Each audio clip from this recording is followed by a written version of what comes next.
Imagine having more than 10 desktop environments installed at the same time, mixed between Wayland and X11. Imagine installing dependencies of every kind, compiling projects by hand, running different versions of browsers, kernels, libraries, and keep adding, removing, experimenting with no real criteria. The more you pile on, the more fragile the system becomes. It's inevitable. Any distribution, sooner or later, breaks. Even Debian, probably one of the most solid distributions ever created, has a breaking point.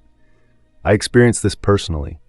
When I tried to install Medesktop on top of it, the port of KDE1, even Debian collapsed. And that's normal. There's always a limit beyond which you can't push. A point where, after enough installing, removing, testing, swapping libraries, and creating increasingly complex combinations, you inevitably compromise the system. It's a natural process. It's not a flaw. It's simply how complex systems work. And yet, with Void Linux, this never happened. After more than a year of use, after doing exactly everything you're not supposed to do on a Linux distribution, I couldn't break it. And at some point, I'll admit, I almost wanted to finally find that moment where after a reboot, everything locks up. That moment where init fails, an error appears, and the system collapses. And nothing. Always there, always stable, always consistent. And at that point, the question becomes inevitable. How is it possible for a rolling release to behave like this? By the way, the title, Better to Call Void, was too good to change. Partly because, yes, I've watched Better Call Saul, and for me, it's an absolute masterpiece, perhaps even better than the series it spun off from. But let's get back to Void. After this experience, I decided to do something different. Not a simple review, not a after a year I'm happy with it. I want to understand and explain why Void Linux is one of the best Linux distributions in existence. And yes, I'll say it clearly. For me, it's the best rolling releases out there, but not for a superficial reason. It's not just stability, it's something deeper. It's coherence. Void Linux uses xbps, a package manager developed internally by the project. It doesn't derive from DPK, it doesn't derive from Pacman, it doesn't derive from RPM. It's a system built from scratch, with RSA-signed repositories, SHA-256 hashes, and an architecture designed from the beginning to be portable, fast, and most importantly, consistent. But XBPS alone doesn't explain Void stability. Void stability is explained by looking at the complete process, from the moment a package is created to the moment it arrives on your system. And that process is far more rigorous than it appears. Everything begins with templates. Not every distribution works this way. In many systems, package definitions exist, but they're often split across different formats, partially generated, or tightly coupled to complex tooling that hides part of the process. In others, like those based on DPKG or RPM, the build instructions are there, but they are not always as linear, minimal, or immediately readable as a simple shell script. Void does something different. In Void, every package is described by a shell file called a template. It's not an opaque binary, it's not a proprietary format. It's a plain text file, readable, versioned in Git, reviewable by anyone.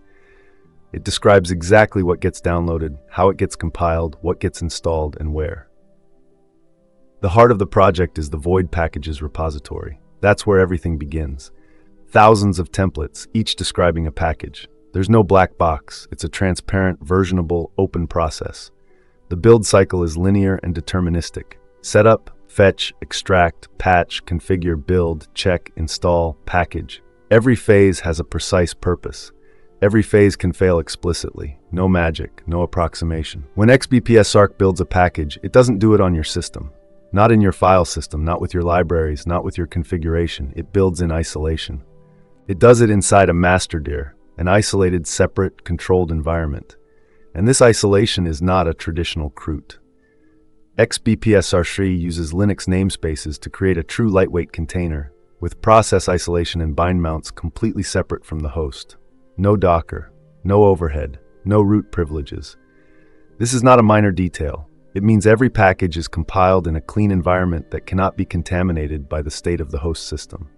Whatever you've installed, whatever library you've modified, whatever configuration you've changed, none of it touches the build. The package that comes out of that process reflects only what the template declares. Nothing more, nothing less. And there's another aspect of this isolation worth highlighting. You can no longer build as root. You can't. It's a deliberate architectural choice, not a policy bolted on afterwards, not a recommendation buried in the guidelines. It's the default behavior of the system. The initial bootstrap happens using already verified binary packages, and from that point on, everything happens inside the container, without ever touching the host system with elevated privileges. When compilation is complete, the software isn't installed directly into the system file system, not even into the masterdir. It's installed into a temporary destdir, a fake destination that simulates the root of the final system. The reason is precise. This way, xbps-src knows exactly which files the package will install, in which path, with which permissions. No approximations, no ghost files. The XBPS database perfectly reflects the reality of the file system. Every file belongs to a package. Every package declares every file it owns. This consistency between database and file system is one of the reasons why XBPS doesn't produce systems that degrade over time. There are no orphaned files that no package recognizes as its own. There are no partial installations leaving invisible traces. What XBPS knows exists actually exists, and what it doesn't know about shouldn't be there. Then there's the dependency structure. And here you start to see the engineering level of the project. Because most systems don't force this level of clarity. They allow ambiguity. They tolerate it. Void makes a clear distinction between 4 types of dependencies. Host make depends are the tools needed on the machine that's compiling. Compilers, code generators, build utilities. Make depends are the libraries needed to compile the target. Check depends are only needed for tests. And depends are the runtime dependencies, those that must be present when the user actually runs the program. This separation is not cosmetic.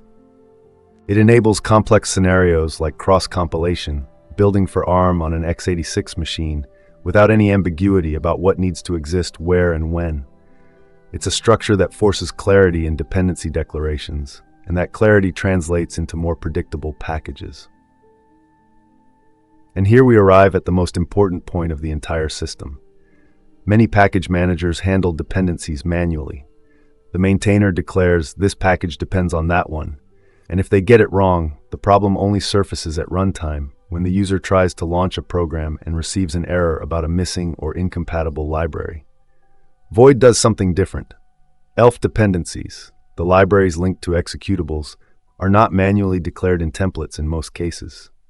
xbps-src detects them automatically by analyzing the binaries produced by the build. It scans every executable, identifies the required SONAMEs, and maps them to the corresponding package through a central file called common shlibs. That map contains 3 pieces of information: the library name, the package that provides it, and the minimum required version. And when that map isn't up to date, the system doesn't proceed. Imagine this scenario. A maintainer updates a library, say libtrp. The new version changes the SONAME, going from .so.2 to .so.3. In almost every other system, this can go unnoticed. The packages that depended on that library get updated separately at different times, with no guarantee that everything is consistent. In Void, this cannot happen. The moment xbps-src detects a SONAME bump, it blocks the build with an explicit error. And it doesn't just flag the problem, it lists every single package that depends on that library and needs to be rebuilt, one by one, with precise names. The process is called revbump. Maintainers increment the revision number in the affected templates, force recompilation, and only when all packages have been rebuilt consistently does the change enter the repository. This is a QA system integrated into the infrastructure itself. It's not an external check. It's not a policy. It's the default behavior of the build system. There's another layer that almost nobody mentions when talking about Void, but which is fundamental to understanding why the system is so solid. Testing in Void operates on 2 distinct planes. The first plane concerns XBPS itself, the package manager as software. XBPS has its own test suite with around 200 test cases, and the number keeps growing. This means the behavior of the package manager is systematically verified. Every regression in XBPS's code, a bug in the dependency resolver, a problem in database management, an error in installation logic, gets identified before it reaches the repositories. This isn't something to take for granted. Most package managers don't have a test suite at this level. The second plane concerns individual packages. The build cycle includes a phase called check, which allows running the software's own test suite inside the isolated container. If the software you're packaging has tests, unit tests, integration tests, any form of automated verification, that phase runs them before the package is finalized. Not all packages enable it. It's not always technically possible, but the infrastructure to do so is an integral part of the process. And maintainers can configure exactly which tests to run, with what depth, under what conditions. Combined with the CI, which checks template linting, version consistency, and builds across multiple architectures in both libc variants, this means every pull request on Void packages goes through a multi-layered verification process before being accepted. And finally, there's an aspect that distinguishes XBPS from many other package managers, and which isn't technical in the strict sense. It's philosophical. XBPS prefers to stop rather than proceed in an ambiguous state. If a dependency is on hold and that dependency breaks the installation of another package, XBPS exits with an explicit error. It doesn't try to resolve the problem on its own. It doesn't ignore the conflict. It doesn't proceed anyway, hoping things will work out. It stops. It reports the problem, and it waits for a conscious decision. This is the opposite of the behavior of certain package managers that do their best and leave the system in a state that's difficult to diagnose, where something isn't working, but it's not clear what, it's not clear why, and it's not clear how to get back to a clean state. But there's something even more refined. XBPS has a unique feature called Reverts. If a package is released with a serious bug, the next template can explicitly declare that the new version reverts the broken one. XBPS will treat it as a priority update, and the system will correct itself on the next update without manual intervention, without emergency procedures, without documentation to read at 3 a.m. hoping you don't make things worse. The recovery mechanism is built into the packaging system itself. It's not an external patch, it's not a recovery script, it's part of the design. Put all of these elements together. A build environment isolated through Linux namespaces, without root, without contamination from the host. A fake destdir that guarantees perfect consistency between database and file system. Automatic ELF dependency detection with explicit blocking on SONAME bumps and a complete list of packages to rebuild. A test suite on the package manager itself with around 200 test cases. A check phase integrated into the build cycle to verify packages before they're finalized. A CI that verifies across multiple architectures and both libc variants. A behavior that prefers explicit error over ambiguous state, and a built-in recovery mechanism for broken versions. This is why a Void package arrives on your system already clean. Not by chance, not by luck, by architecture. And yet, all of this brings me back to the original question. If the system is so well built, so rigorous, so consistent, why isn't Void the most popular distribution in the Linux world? The answer is uncomfortable. Because popularity and technical quality are not the same thing. Because marketing matters more than architecture. Because having a recognizable name matters more than having a correct build system. Because most users will never see the difference between a SONAME bump handled well and one handled badly. Until something breaks. And Void, by definition, doesn't break often, so nobody notices. There's one more thing worth mentioning before we close. Void didn't choose systemd, it chose runit. Void didn't choose glibc as the only option. It chose to support musl as a first-class alternative. Void didn't choose to derive from another distribution. It built its own infrastructure from scratch. These are not niche choices made to stand out. They are technical choices, each with a precise reason. Runit because it's simple, fast, and respects the separation between init and process supervision. Musl because it's a cleaner implementation of the standard C library, with fewer implicit assumptions and a smaller attack surface. A custom package manager because depending on external systems introduces variability you cannot control. Void doesn't follow the dominant path. And it doesn't do so out of ideology, or at least not only. It does so because the dominant path sometimes leads in the wrong direction. And so we arrive at the conclusion. Void Linux is not the best distribution for everyone. It's not the most complete, it's not the most famous, it's not the most supported. The team is small, the developers are few, a lot of work is done in free time. The governance is not as transparent as in larger projects.